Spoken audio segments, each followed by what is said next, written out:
Good morning, YouTube. So today's video got Chad here, and we're gonna be doing, well, first impression from me, review from him on two fragrances from Paco Rabanne, a brand that I really don't talk about. But Victory Invictus Victory Elixir. Okay, and Phantom, the original. Yes. Okay, so we do have the dry down. So that's the dry down of Victory. Woo. Okay, let's get the opening. I'm so curious to see what you think of these. So I am not a big fan of this brand. The reason why I'm talking about it is just to get a few extra clicks, if that even happens. I love the honesty. It's great. Let's see. Okay, so Oh yeah.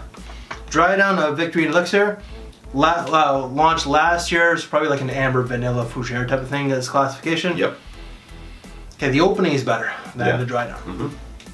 Yeah, so it opens definitely different. When it dries down, you're picking up a little bit more earthy and incense, little chocolatey. It's. Do you get fruit in the opening?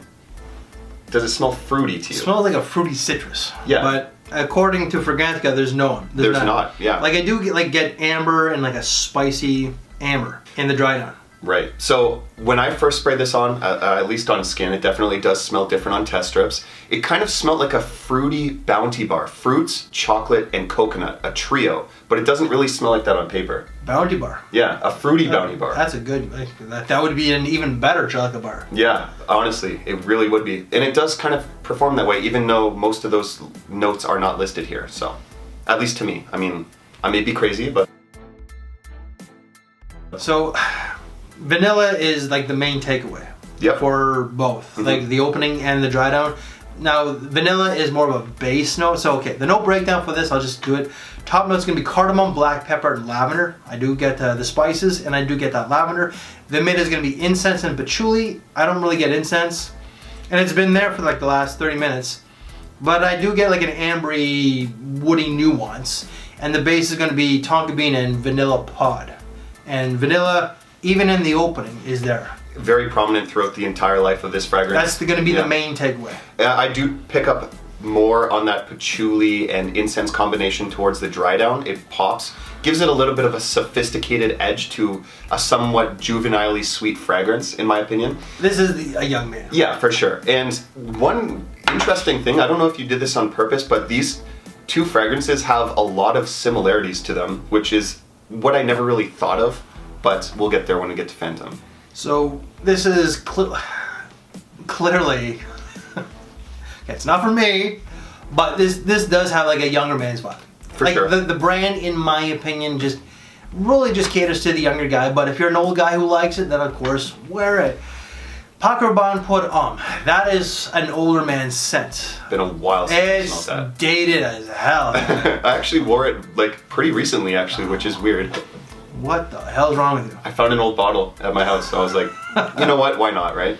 Their bottles are pretty much the explanation of their fragrances. They grab attention and they make people talk about them. Yeah, so generally bottles such as this, and even like the Robot Phantom, they just have that youthful feel. Yes, sir. But this is like a going out clubbing scent. Believe it or not, I know your opinion on fragrances are quite different from mine, but this made like my top 3. I think it was maybe 3 of 2023 releases. I don't know why. You just have those fragrances that click with you, and this one really clicks with me. There's nothing wrong with that. You like what you like, guy. Yeah. And you really truly like what you like. But I'm not crazy about it.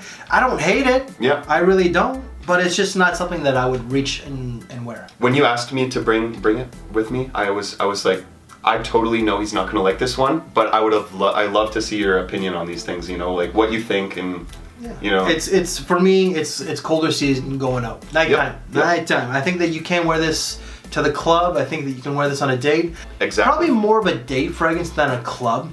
1 million is just synonymous with the club, but this I would say is not as bromy. No, it's not. Yeah. As 1 million. Mm-hmm. Yeah, it's not as even attention grabbing. I love the fact that there's some added like earthy incense here, and like you said, dates, you can spray it heavy and go to the club, but it's definitely like the scent profile has this almost seductive kind of sweetness added in there, which I think will pull the attention of the date or something.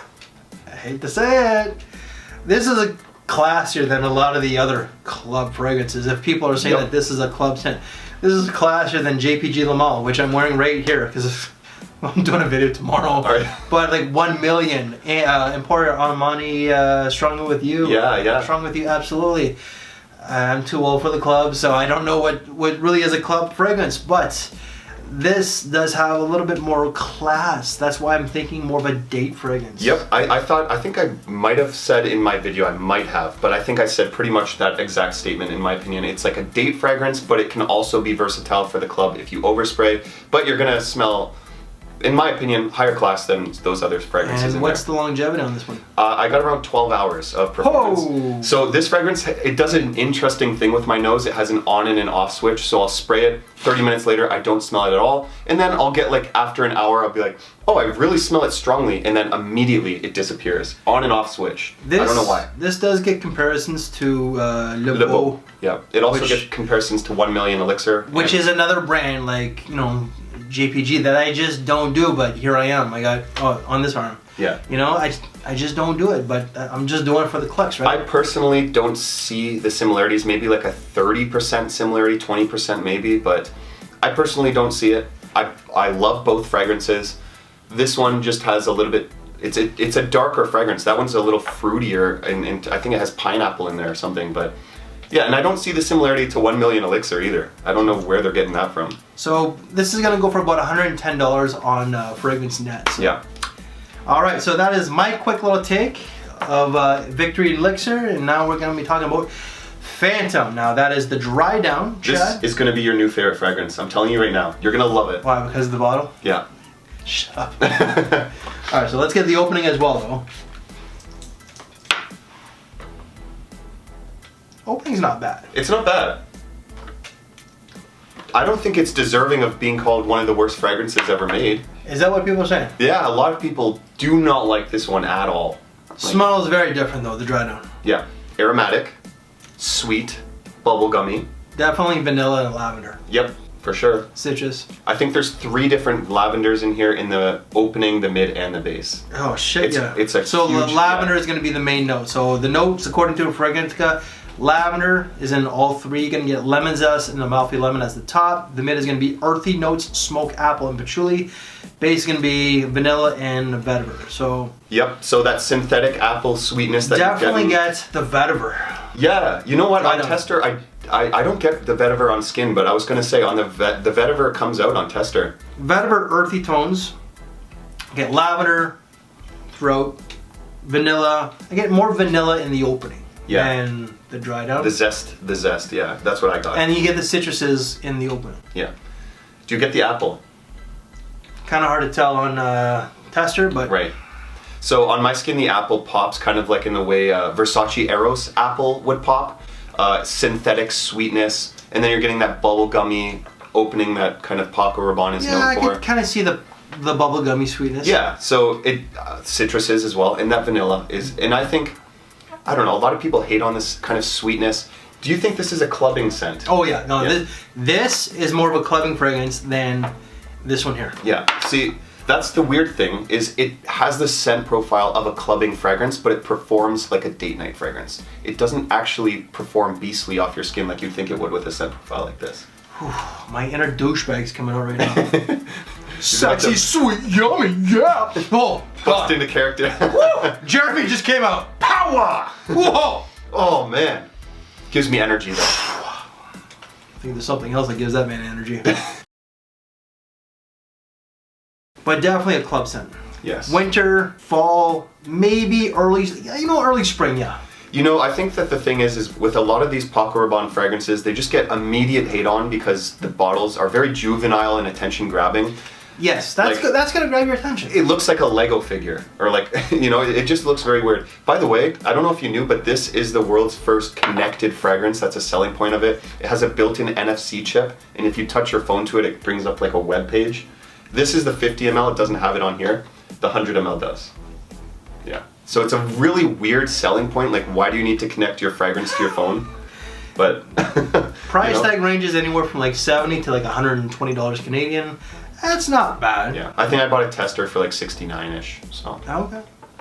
Sexy number for a sexy fragrance. Exactly. Yeah. Dirty dad joke right there. My wife would be like, You had to though. Yeah. So which one do you prefer overall? Oh, by far, Invictus Victory Elixir by far. Yeah. But I think that they're both good. Like I think I gave Phantom like a 7.5 or a 6, somewhere in that range. 7.5 or a 7.6. They're not bad. Yeah. They're just not for me. If I had to choose, it's gonna be this one here. Yeah. Just because it just smells a little bit more mature. It does. Yeah. They're both young men's fragrances. This just some of the darker tones to it just add a little bit more masculinity, a little bit more maturity to it. Yeah. Not that much, but a little bit. Yeah, for sure. I completely agree. Anything else, Chen? I think that's pretty much it. All right, guys. So we got 2 reviews in one video. So we got Victory Invictus Victory Elixir. See, that's how bad I am when it comes to Paco Rabanne. Okay. And Phantom. So guys, any other videos that I've done from this brand, not a whole lot. They will all be down in the description box below, including this man's social media. So please check them out. And you know what? These are both date night fragrances. So why don't you check out right here. So if you like this very video, leave me one of these, which I really would appreciate it. So we thank you for your time. Take care, and we will see you later. Thanks for watching, everybody.